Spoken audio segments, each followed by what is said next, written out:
नमस्कार दोस्तों, शिव महिमा में आप सबका स्वागत है। आज एक बार फिर मैं लेकर आ गया हूँ शिव जी से जुड़े रहस्यों की खोज से जुड़े हमारे नए वीडियो के साथ।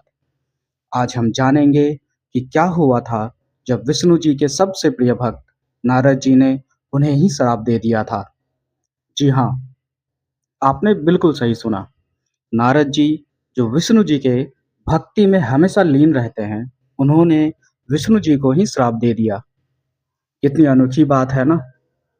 चलिए सुनते हैं, लेकिन हाँ, थोड़ा रुकिए। ज़रा शुरुआत करने से पहले मैं बता दूँ आप लोगों को कि इस खोज में मैं रोज़ सुबह ठीक 10 बजे आप सबसे जुड़ता हूँ, तो थोड़ा आप भी हमारा साथ दें और जुड़ जाएँ हमारे चैनल से, ताकि आपको भी हर दिन एक नई कहानी सुनने को मिले। तो चलिए बिना देर किए अब कहानी प्रारंभ करते हैं। माया से मोहित नारद जी उन दोनों शिवगणों को शाप देकर भी मोहवश कुछ न जान सके। तत्पश्चात क्रोधित होते हुए वे तालाब के पास पहुंचे और वहां जल में पुनः अपनी परछाई देखी, तो उन्हें फिर वानर जैसा आकृति दिखाई दी। उसे देखकर नारद जी को और अधिक क्रोध चढ़ गया। वे सीधे विष्णु लोक की ओर चल दिए। वहां पहुंचकर भगवान विष्णु से वे बोले, हे हरि, तुम बड़े दुष्ट हो। अपने कपट से विश्व को मोहने वाले तुम दूसरों को सुखी होता नहीं देख सकते।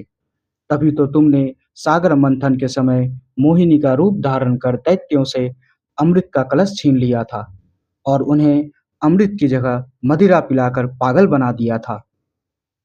यदि उस समय भगवान शंकर दया करके विष को ना पीते, तो तुम्हारा सारा कपट प्रकट हो जाता। तुम्हें कपटपूर्ण चालें अधिक प्रिय हैं। भगवान महादेव जी ने ब्राह्मणों को सर्वोपरि बताया है। आज तुम्हें मैं ऐसी सीख दूंगा जिससे तुम फिर कभी कहीं भी ऐसा कार्य नहीं कर सकोगे। अब तक तुम्हारा किसी शक्तिशाली मनुष्य से पाला नहीं पड़ा है, इसलिए तुम निडर बने हुए हो, परंतु अब तुम्हें तुम्हारी करनी का पूरा फल मिलेगा। माया मोहित नारद जी क्रोध से खिन्न थे। वे भगवान विष्णु को शाप देते हुए बोले, विष्णु, तुमने स्त्री के लिए मुझे व्याकुल किया है। तुम सभी को मोह में डालते हो। तुमने राजा का रूप धारण करके मुझे छला था, इसलिए मैं तुम्हें शाप देता हूँ कि तुम्हारे जिस रूप ने कपटपूर्वक मुझे छला है, तुम्हें वही रूप मिले। तुम राजा होगे और इसी तरह स्त्री का वियोग भोगोगे, जिस तरह मैं भोग रहा हूँ। तुमने जिन वानरों के समान मेरी आकृति बना दी है, वही वानर तुम्हारी सहायता करेंगे।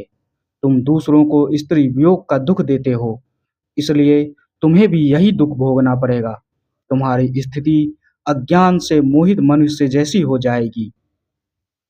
अज्ञान से मोहित नारद जी का शाप विष्णु जी ने स्वीकार कर लिया। तत्पश्चात उन्होंने महालीला करने वाली मोहिनी माया को समाप्त कर दिया। माया के जाते ही नारद जी का खोया हुआ ज्ञान लौट आया और उनकी बुद्धि पहले की तरह हो गई। उनकी सारी व्याकुलता चली गई तथा मन में आश्चर्य उत्पन्न हो गया। यह सब जानकर नारद जी बहुत पछताने लगे और अपने को धिक्कारते हुए भगवान विष्णु के चरणों में गिर पड़े और उनसे क्षमा मांगने लगे। नारद जी के कहने लगे कि मैंने अज्ञानवश होकर और माया के कारण आपको जो शाप दे दिया है, वह झूठा हो जाए।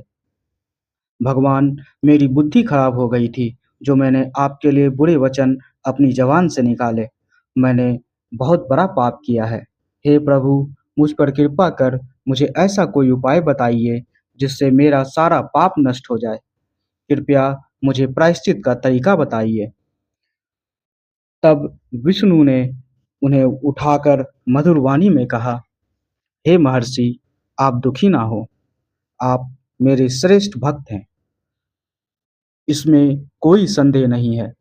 नारद जी, आप चिंता मत कीजिए। आप परम धन्य हैं। आपने अहंकार के वशीभूत होकर भगवान शिव की आज्ञा का पालन नहीं किया था, इसलिए उन्होंने ही आपका गर्व नष्ट करने के लिए यह लीला रची थी। वे निर्गुण और निर्विकार हैं और सत, रज और तम आदि गुणों से परे हैं। उन्होंने अपनी माया से ब्रह्मा, विष्णु और महेश तीनों रूपों को प्रकट किया है।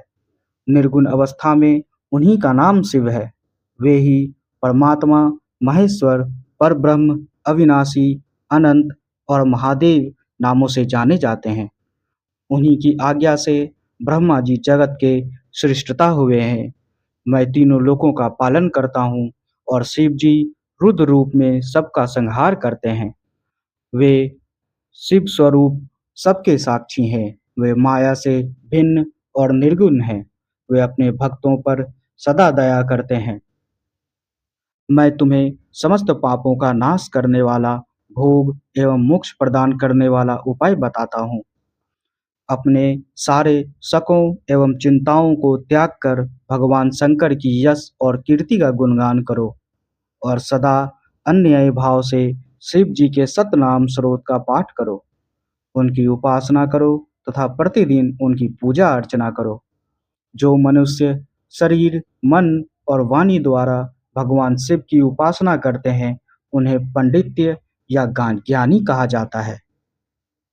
जो मनुष्य शिव जी की भक्ति करते हैं, उन्हें संसार रूपी भवसागर से तत्काल मुक्ति मिल जाती है। जो लोग पाप रूपी दावानल से पीड़ित हैं, उन्हें शिव नाम से रूपी अमृत का पान करना चाहिए। वेदों का पूर्ण ज्ञान प्राप्त करने के पश्चात ही ज्ञानी मनुष्यों ने शिव जी की पूजा को जन्म मरण रूपी बंधनों से मुक्त होने का सर्वश्रेष्ठ साधन बताया है। इसलिए आज से ही रोज भगवान शिव की कथा सुनो और कहा करो तथा उनका पूजन किया करो। अपने हृदय में भगवान शिव के चरणों की स्थापना करो तथा उनके तीर्थों में निवास करते हुए उनकी स्तुति कर उनका गुणगान करो। इसके बाद नारद जी, तुम मेरी आज्ञा से अपने मनोरथ की सिद्धि के लिए ब्रह्मलोक जाना। वहाँ अपने पिता ब्रह्मा जी की स्तुति करके उनसे शिव महिमा के बारे में पूछना। ब्रह्मा जी शिव भक्तों में श्रेष्ठ हैं। वे तुम्हें भगवान शंकर का महामात्य और सतनाम स्रोत अवश्य सुनाएंगे। आज से तुम शिव भक्ति में लीन हो जाओ, वे अवश्य तुम्हारा कल्याण करेंगे। यह कहकर विष्णु जी अंतर्ध्यान हो गए। दोस्तों, कल फिर मैं एक नई कहानी के साथ आपके समक्ष उपस्थित हूँगा। तब तक के लिए हर हर महादेव।